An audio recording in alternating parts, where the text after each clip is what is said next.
बच्चों की अक्सर ये कंप्लेंट्स होती है कि यार हम लोग सुबह से तो उठकर काम ही कर रहे होते फिर भी हमारा डे प्रोडक्टिव क्यों नहीं हो पाता। तो मैं आपको आज इस वीडियो में ऐसे कुछ टिप्स शेयर करने वाली हूँ जो आपके डे को प्रोडक्टिव बनाने में हेल्प करेंगे। और अगर आप इन सब चीज़ों का ध्यान रखते हैं तो आप अपने नीट की जर्नी में अपने डे को एक बहुत ही बेटर तरीके से यूज़ कर पाएंगे। तो सबसे पहली टिप है मेरे तरफ से कि आप अपने दिन को 10 बजे से पहले जीत लो। अगर आप सुबह उठ जाते हो जल्दी एंड टफ टॉपिक को या टफ सब्जेक्ट्स के ऊपर आप काम कर लेते हो तो आप देखोगे, आप ट्राई करके देखो, आप देखोगे कि आपका जो बचा हुआ दिन है वो ज़्यादा प्रोडक्टिव होने लगेगा। उसके बाद में स्टडी विथ अ मिशन, एक मिशन के साथ में स्टडी करना, लेकिन ऐसे मिशन नहीं रखना कि यार मुझे 3 घंटे पढ़ना है, मुझे 2 घंटे पढ़ना है, ऐसे मत रखो। आप पर्टिकुलर सब्जेक्ट में मुझे क्या करना है, जैसे अगर मैं बायो के टारगेट की बात करूँ तो जैसे आपको रेस्पिरेशन चैप्टर पढ़ना है तो आप ये मत रखो कि आज मुझे बायोलॉजी 3 घंटे पढ़ना है। आप उसमें रखो कि मुझे रेस्पिरेशन चैप्टर को पढ़ना है और मुझे उसके लगभग 120 क्वेश्चन करने हैं, मिस्टेक एनालिसिस करनी है।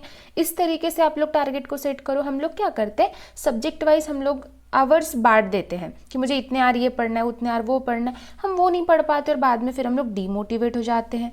ठीक है, तीसरी टिप क्या है, एनर्जी ट्रैकर। आप लोग ऑब्जर्व करो कि तुम्हारा टाइम कहाँ जा रहा है एंड किस टाइम पर तुम्हारा ब्रेन सबसे अच्छा काम करता है। उस टाइम पर, जिस टाइम पर आपके ब्रेन की इफिशियंसी सबसे ज़्यादा होती है, उस समय पर आप लोग टफ सब्जेक्ट की स्टडी करो। जैसे फिजिक्स हो गई, ऑर्गेनिक केमिस्ट्री, या जो भी आपको टफ लगता है वो। बायो तो ऑलवेज नीड स्टूडेंट्स को ईजी ही लगता है। तो मुझे कमेंट सेक्शन में बताना आपको बायोलॉजी ईजी लगता है या टफ लगता है। ठीक है, एक चीज़ ध्यान रखिए, अगर राइट टाइम पे पढ़ाई करोगे तो हाई प्रोडक्टिविटी मिलेगी। हो सकता है कुछ बच्चों को सुबह पढ़ने में प्रोडक्टिविटी मिलती है, कुछ बच्चों को नाइट में पढ़ने में मिलती है।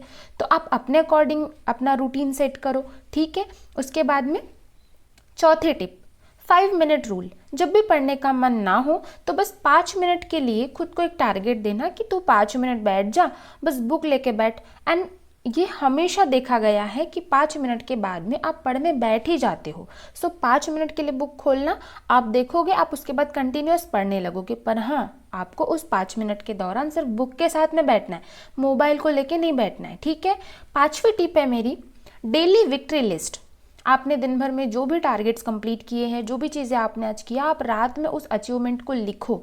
जब आप 1 बाय 1 लिखोगे ना कि आज मैंने ये कंप्लीट किया, वो कंप्लीट किया, ये वाला टारगेट हो गया, तो आपको छोटी छोटी जीत का एक मोटिवेशन मिलेगा एंड नेचुरली आपका मोटिवेशन बढ़ेगा अगले दिन पढ़ाई करने के लिए। ठीक है, एंड सेलिब्रेट करना अपनी छोटी छोटी सक्सेस को, परफेक्शन के पीछे मत भागना।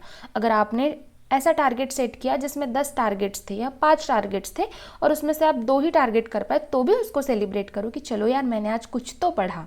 ठीक है, उसके बाद में 6th टिप क्या है मेरी, देखो 6वीं टिप क्या है, mistake revision is greater than equals to new study. आप न्यू स्टडीज़ कितने भी कर लो, लेकिन अगर आपने अपने मिस्टेक्स रिवाइज नहीं करी, आपने प्रीवियस स्टडी को रिवाइज नहीं किया, तो बच्चे आप पिछला जब भूलते चलेंगे तो आपको नया पढ़ने में भी मज़ा नहीं आएगा। तो आप क्या करिए, नया पढ़ने से पहले 20 मिनट, 20 से 30 मिनट आप प्रीवियस डे का रिवाइज कर लीजिए। वो मिस्टेक्स दोबारा ना हो, ये आप अपने अंदर मतलब वो चीज़ लेकर आए कि वो मिस्टेक्स आपसे फिर से ना हो।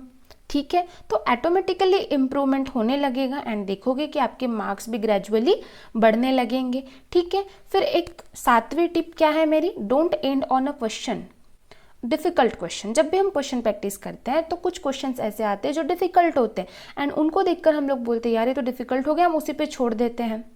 तो ठीक है, स्टडी सेशन खत्म करने से पहले 2-3 इजी क्वेश्चंस को सॉल्व करो, उसके बाद में डिफ़िकल्ट क्वेश्चन पे मूव कर लेना।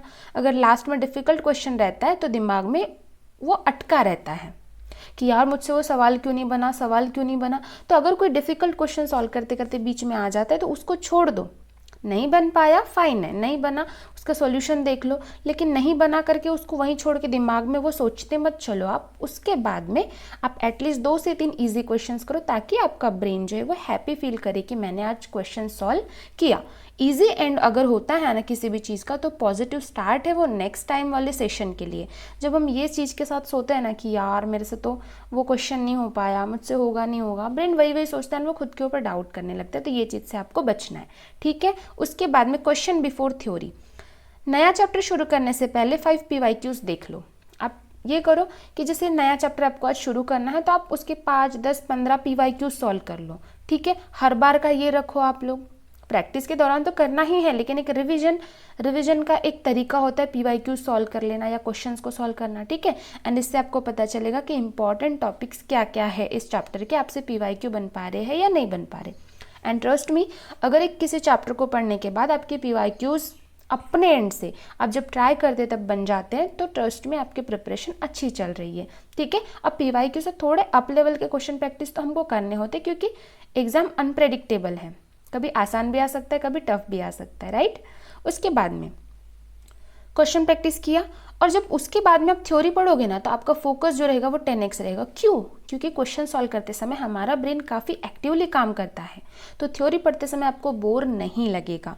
उसके बाद में एक इम्पॉर्टेंट टिप्स, नो 0 डेज वाली टिप है कि आप अपने रूटीन्स में चाहे कितना भी बिजी है, कोई भी वर्क में है, लेकिन आप कम से कम 30 मिनट्स इन अ डे ज़रूर पढ़े। ऐसा दिन कोई भी ना रखो कि हमने आज बुक्स को हाथ ही नहीं लगाया या आज हमने पढ़ा ही नहीं। आप कंसिस्टेंसी ब्रेक मत होने दो, रोज़ थोड़ा सा ही कल बड़ा रिजल्ट लाएगा। अब थोड़ा थोड़ा ही पढ़ते चलोगे, लेकिन आपको एक अच्छा रिजल्ट मिलने लगेगा अपने छोटे छोटे एफर्ट्स का।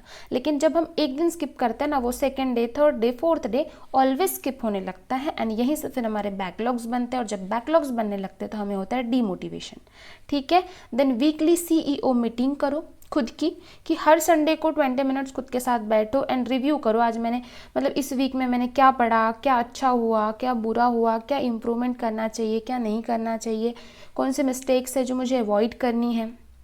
जब तक आप अपनी ग्रोथ का रिव्यू नहीं करेंगे, आपकी ग्रोथ नहीं हो सकती बच्चे, ठीक है। तो मेरी ये टिप्स आपको कैसी लगी मुझे ज़रूर बताना, एंड ऐसे वीडियोस के लिए चैनल को सब्सक्राइब ज़रूर कर लेना। हम लोग बहुत ही जल्दी बायोलॉजी को शुरू करने वाले हैं। बाय बाय बच्चे।